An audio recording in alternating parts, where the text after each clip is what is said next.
You asked for an end to the war. You wanted peace. You said the draft was unfair. Why should blacks and poor kids be more liable to the draft than the whites and well-off?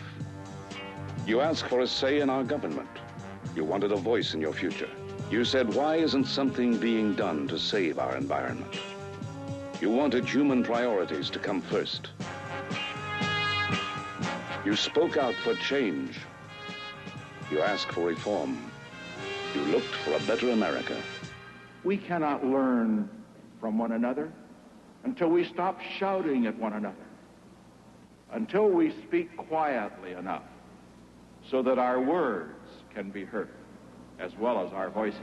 When Richard Nixon came into office, all America was asking for change, especially our youth. President Nixon wanted to turn things around.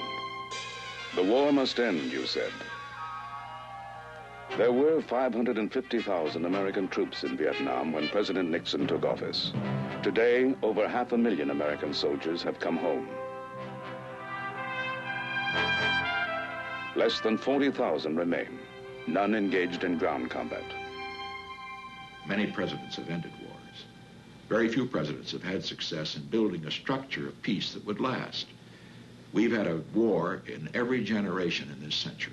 I want the rest of this century, and then beyond that, to possibly be a time when no Americans are fighting any place in the world. Change the draft laws and make them fair, you said. In the 1960s, the draft was a 7-year worry based on an unfair selective service system. President Nixon changed that.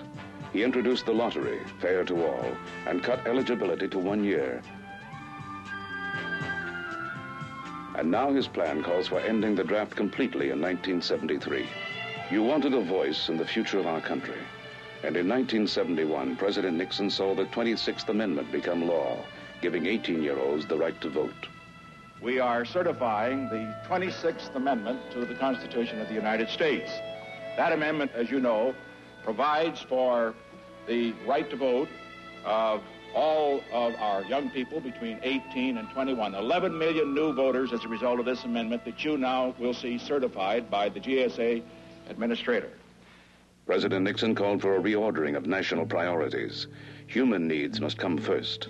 And now, for the first time in 20 years, we are spending more to meet the needs of our people than we are for defense. He did something concrete about the quality of our environment, too. President Nixon created a brand new federal department, the Environmental Protection Agency. Car manufacturers have been ordered to clean up their pollution. Noise abatement has become a matter of national concern. Our lakes and shorelines are going to be safeguarded from pollution.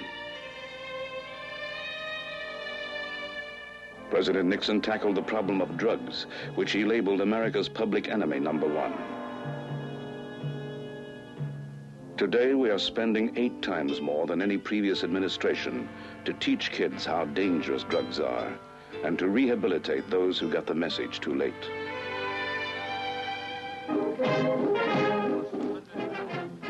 Today, we are changing our world priorities, too. Opening the door to China. Creating a new policy with the Soviet Union.